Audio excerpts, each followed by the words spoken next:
Called to order. Pledge of Allegiance.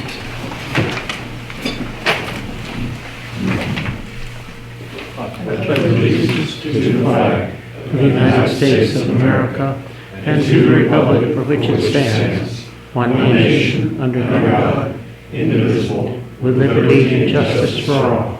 If you could remain for invocation, please. Heavenly Father, we thank you for this evening and all who are here. We ask you to bless and protect the city. We ask you to be present in the meeting and help us with wisdom and good decisions tonight, and to bless everyone for this Christmas season, for us to remember what it's all about. Amen. Amen. Thank you.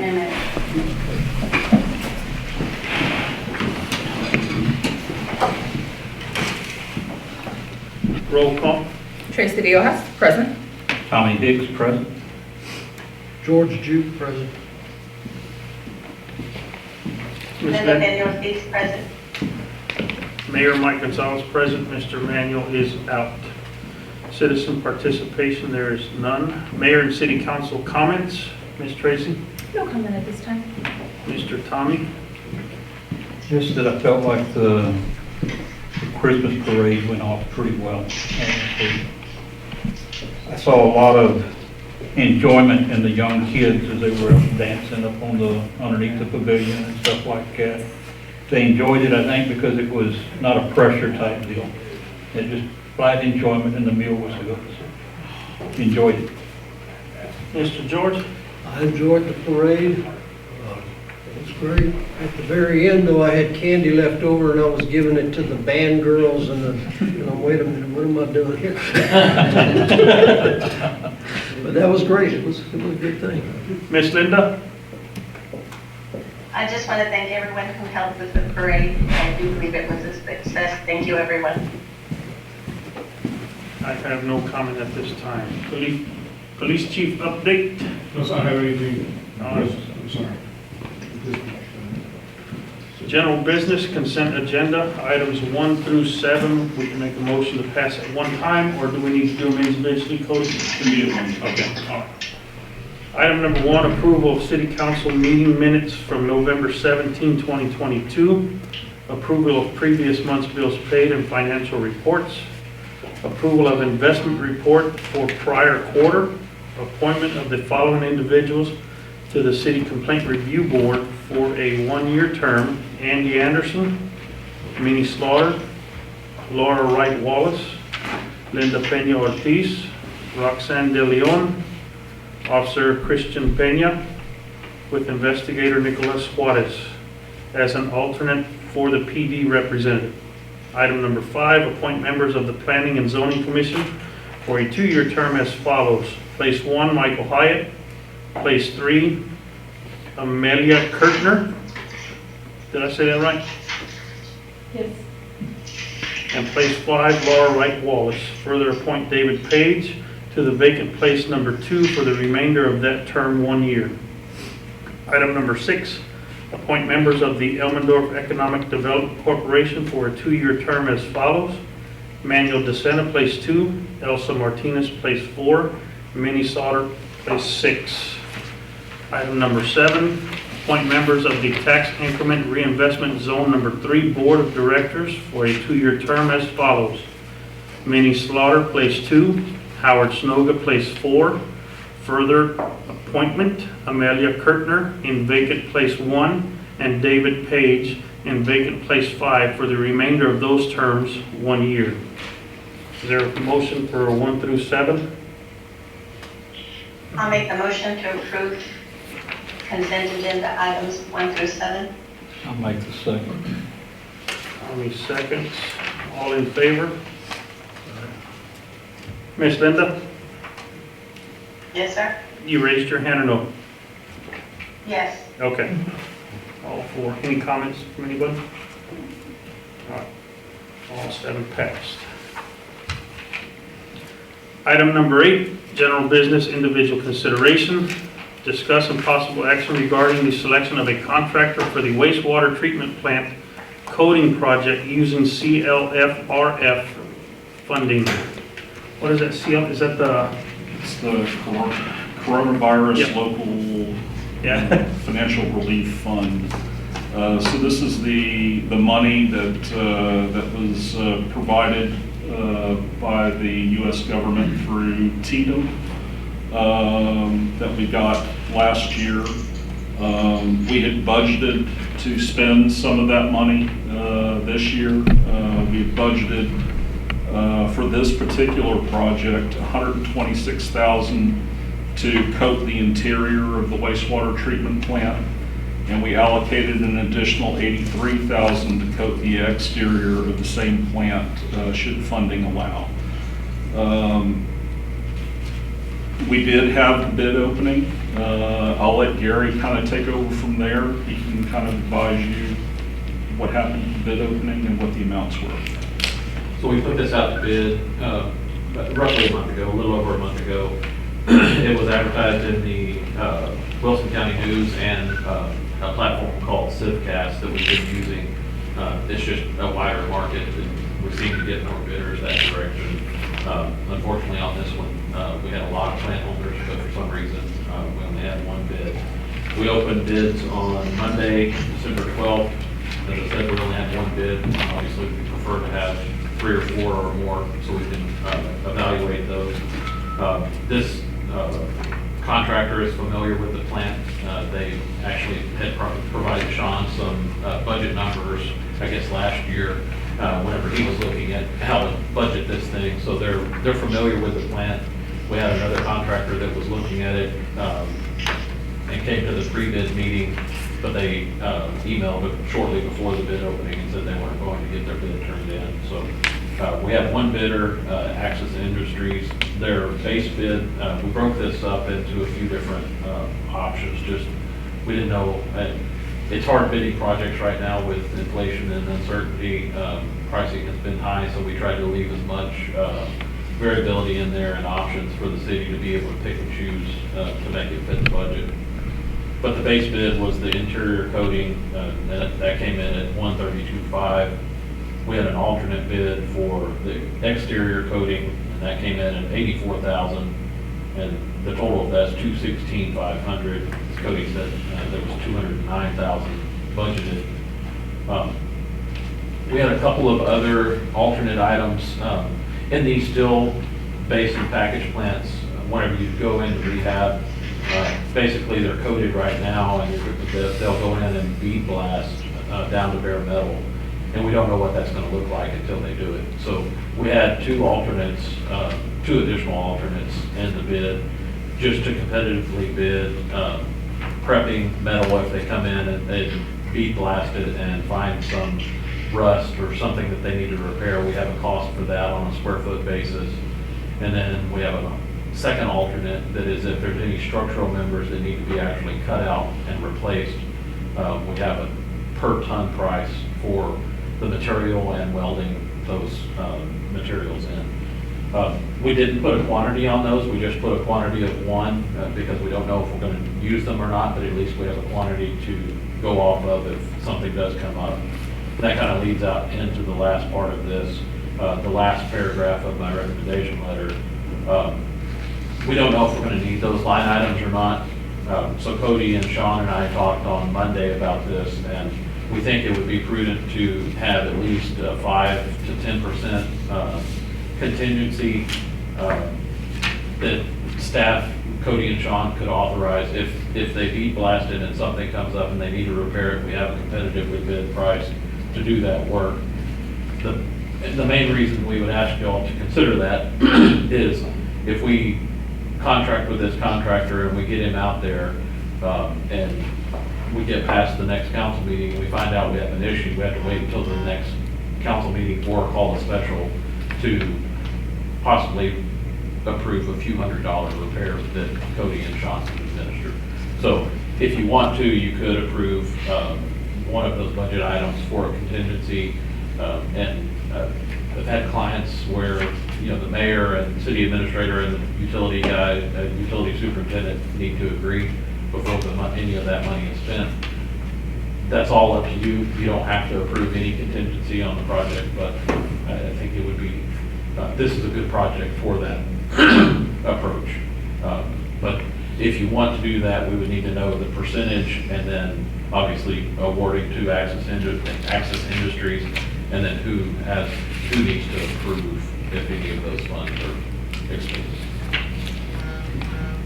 And there's also a couple of things in the bid, right, where we talked about cutting because they're not really necessary. Yeah. To help bring it back into budget. So we included in the bid erosion controls. I don't think there's anything that we're gonna have to use erosion controls on, but that's typical bid process. You wanna cover that in case, if TCEQ shows up, we need to make sure that we have the opportunity, you know, if we need silt fence and we need erosion controls, we need to have the budget to be able to do that. Once they get on site and we know how they're going to operate, we can tell them, you know, if silt fence and erosion controls aren't needed. That's a $3,500 line item that we don't think we're gonna need, but it is in the bid at this point. And the other was, let's look back at the bid items. Was it dewatering? It was dewatering. So, yeah, that's correct.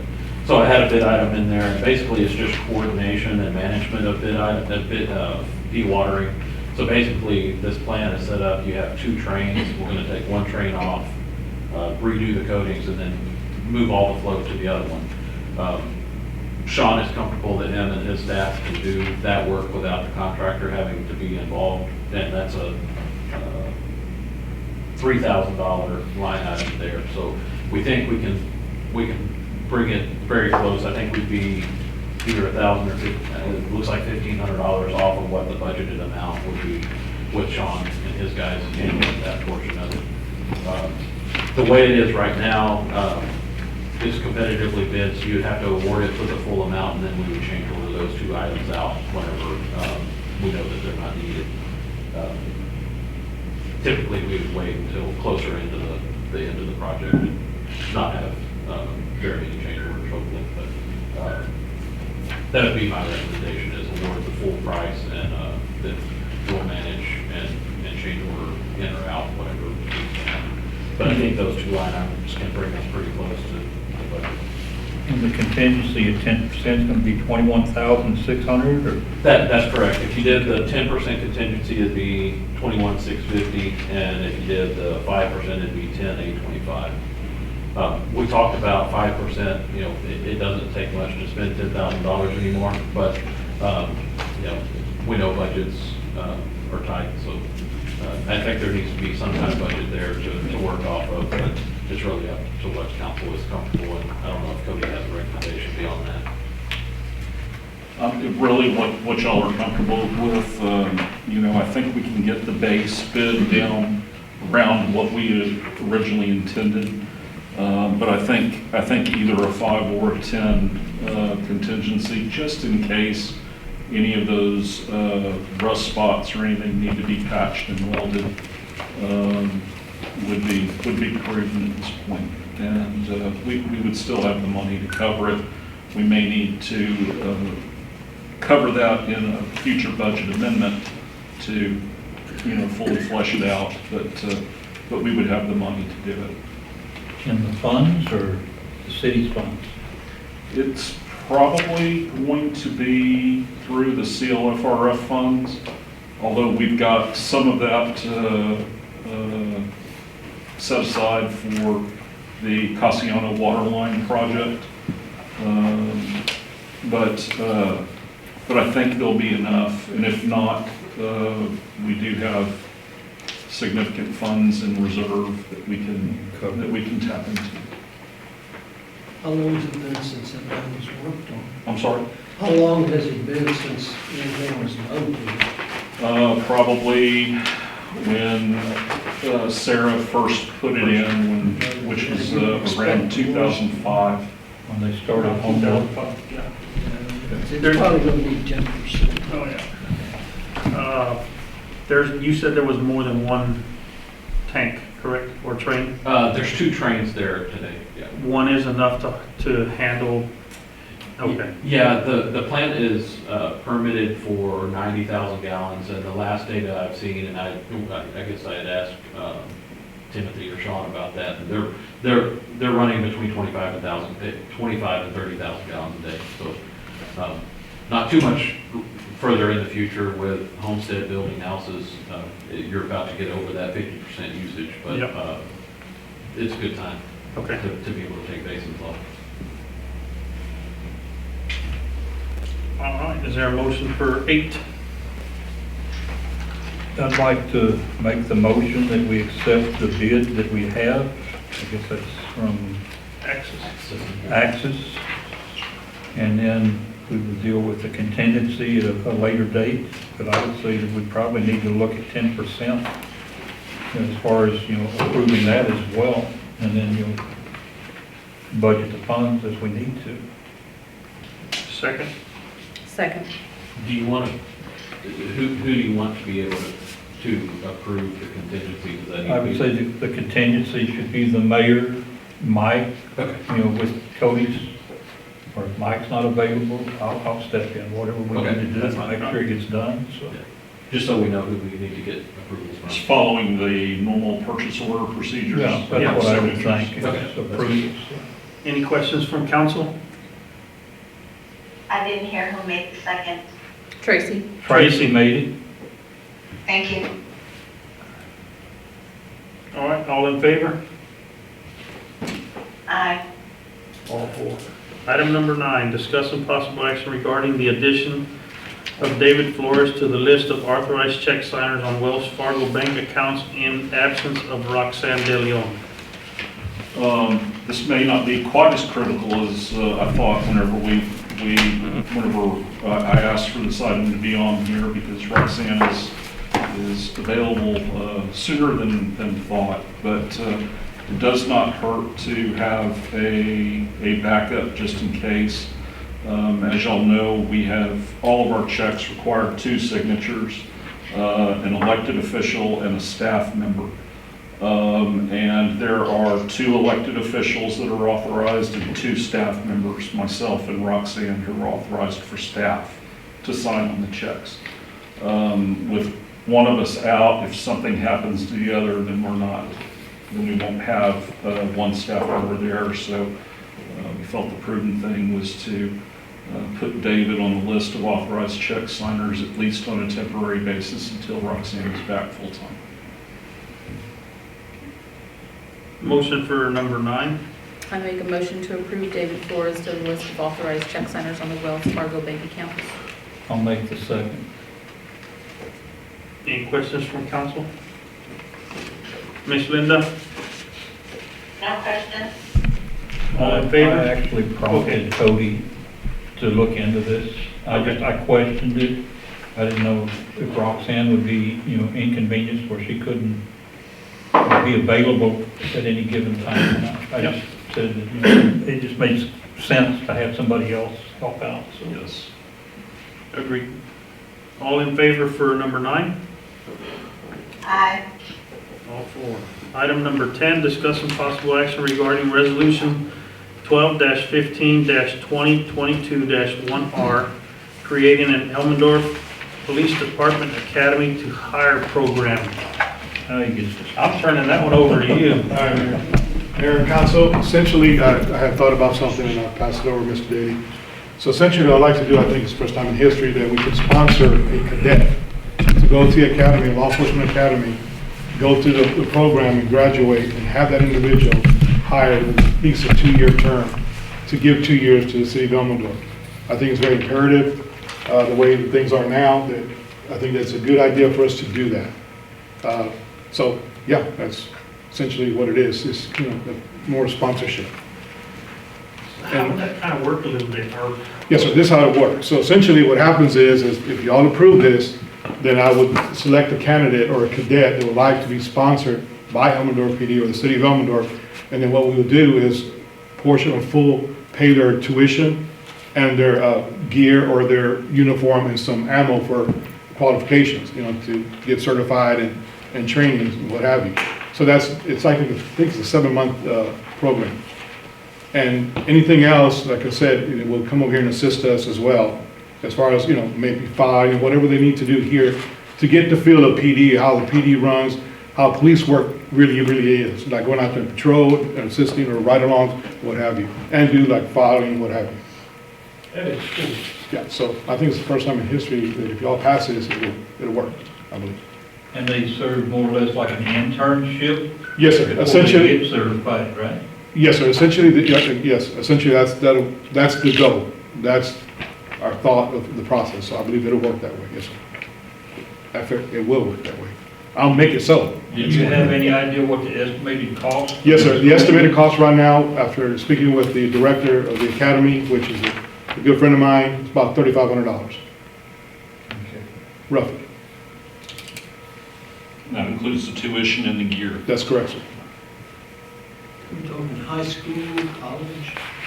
It's actually going to be the San Antonio Law Enforcement Academy. Most cadets either go to ACOG or to the San Antonio Law Enforcement Academy. Are these high school graduates you're talking about, or like two-year college or It military? has to be 21 or above, to be honest with you, so it could be graduate, whomever, high school, or have to be 21 rather, or college, individuals going to college as well. As long as they're 21 years Yeah. of And age. they have some college hours? They can, and actually, to be honest with you, with the academy, when they go to the full term, I think they give like 20 hours going towards the degree, whatever field that you would like to go into. That's good. All right, is there a motion for 10? I'll make the motion that we approve the resolution 1215 at 2022 1R, creating Elmendorf Police Department Academy to hire program. Second? I'll second. I have some questions. Yes, now you can, go ahead. How long does the program last? I think 7 months. 7 months? And so would it be like every 7 months, or Well, essentially, there's, would it, again, we'll, like, this we'll is, test run the first one? yes, see exactly how it right. goes? I think what we'll do is make a test run, like you stated, and if it is successful, I don't see why we couldn't continue on with it. Yes, sir. Okay. But of course, it would follow if we have openings Yeah. for new police officers in the budget to begin with. So if we have 2 slots to fill, he could do this for 2, but obviously if they, like you said, we do 1 for now, since we do have an open slot, and see how it works. And do you have any idea how you're gonna choose the candidate? Like, are we gonna have a? To be honest with you, still, everybody that applies for this particular sponsorship has to go through extensive background.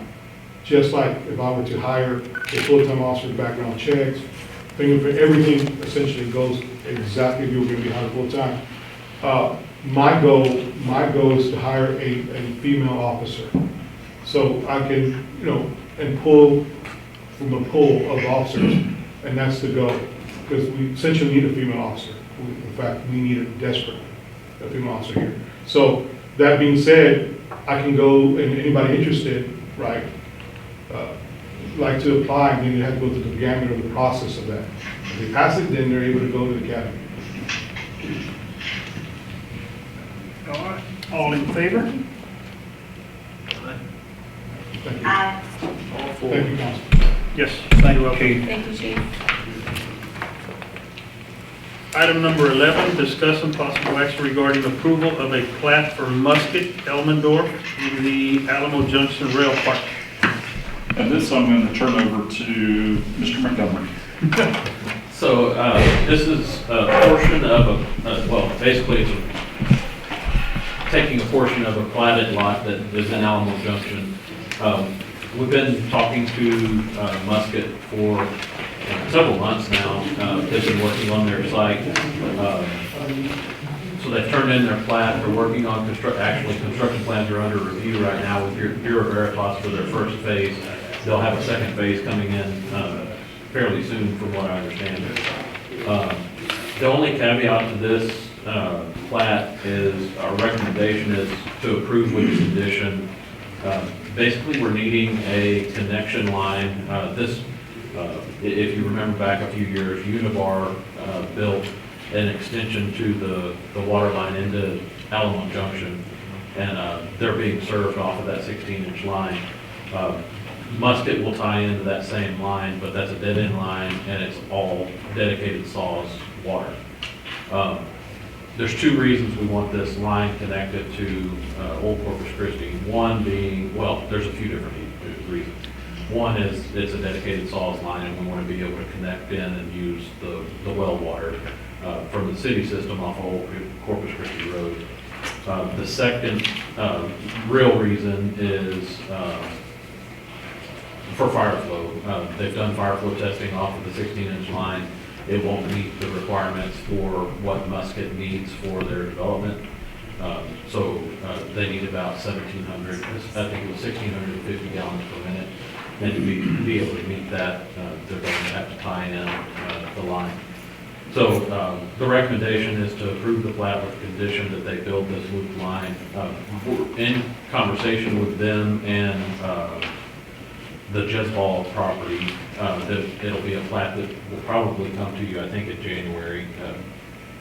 And I think we can, between the two developers, they're going to team up and build this line. We've talked to both of them separately, but we want to bring them together as soon as we have plats for both. And from our conversations, they all understand that the loop water line is needed. We just need to get them on the same page as splitting the cost and all of that. So it'll be a benefit to their projects individually and a benefit to the city system of getting tied in.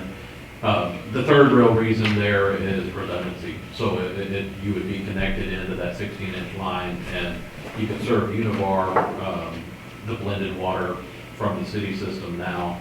And if something happened, you could bring Saul's water back into the city with another connection point there. So it doesn't hurt to have this connection, but it has several different benefits to the system and benefits to these two developers. But what's in front of you today is one lot, and Alamo Junction is 32 acres and some change. But you'll have another plat probably in January for an additional lot. And there's just a small sliver of this lot that will come in January that will be a plat. But that property is already under construction, and most of the properties in San Antonio jurisdiction. So that's our recommendation: approve with condition, making the loop line, and more to come on how to get that contract in between the two developers. But it's really on them to figure out who cost shares. And that redundancy is actually really important, because, you know, if you're on a dead-end line, something happens, then there's no water to that facility, you know, for anything. We just found out that the Jezebel people hit the 16-inch line earlier this week, so it absolutely can happen. The portion that would go to Musket has now been down for several days. So it is important to have that loop line so there's continuous service to all the clients. Musket is the one with the fuel, correct? Correct. And in fact, I believe there's someone from Musket here. Yes. I'm sorry, I haven't seen you face to face, but you're probably someone I've talked to on the phone. Yes, hi, Mayor and Council, I'm Rick Milne. I'm Rick. with Musket out of the Houston office, corporate office. Yeah. Thank you. So who's going to draw up all this contingencies? The loop line, it's Jezebel. It's going to be on a separate lot in Alamo Junction, but they're writing an easement that's separate instrument, so it's not affecting anybody's plat, but Alamo Junction will So be the this one. caveat, we're going to keep in mind, you're going to write that up? Right, yes, that's correct. Yeah. All right, motion for 11. Motion to approve a plat for Musket, Elmendorf, and the Alamo Junction Rail Park with the caveat mentioned by Gary Montgomery. Second. I'll make the second. Any questions from council? On our CCM, where does it stop as far as service for water? There, Richter Road. At Richter Road, so we would actually have that water all the way up to Richter Road in that corner there? Yeah. Okay. That makes it very clear. Ms. Tracy? No problem. No, I'm good. Miss Linda, nothing? No, sir. All right. All in favor? Aye. All four.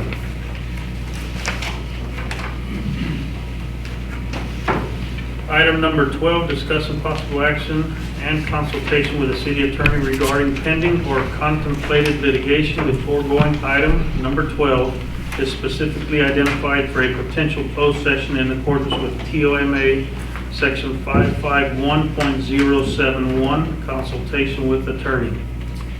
Mayor, before we go back into closed session on this one, and I apologize for the delivery on this, I did talk to the mayor about it. I planned to talk to the council member in person, but I didn't know that they weren't coming. It's Councilmember Ortiz. The Attorney General has opined that when you go into closed session, that the council may, and it is a may, it's not a shall, may exclude one of its members if that interest might be different from the rest of the council, from the city. And for this item, I am requesting, but it's your vote, your decision on there, but I'm making the request that at least for the initial part of this discussion, that Councilmember Ortiz, and you'll have a vote on that too, Councilmember Ortiz, you can vote on it as well, be excluded from at least the first part of the meeting, because there's some potentiality that there could be some different objectives with regard to that. So that's the request as we move forward. But as I said, it's your call. It's a may. You don't have to do it. We need to announce that as the motion is being made. Yeah, so you make the motion either to go into closed session with everybody or to go into closed session with the exclusion, at least for the first part of it, to exclude Councilmember Ortiz. All right. Motion for 12. You asked Linda for her opinion or whatever? She can Okay. opine, she can vote, she can do whatever, yeah. Okay, I'll make the motion that we go into adjourn for a closed session, and with the exemption of Linda Ortiz for the first part of our meeting. Second? Ms. Tracy seconds. All in favor? I'll abstain.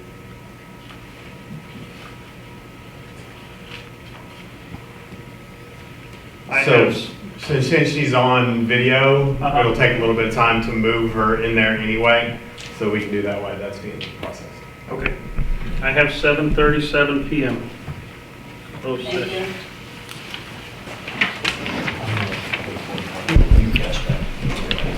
you.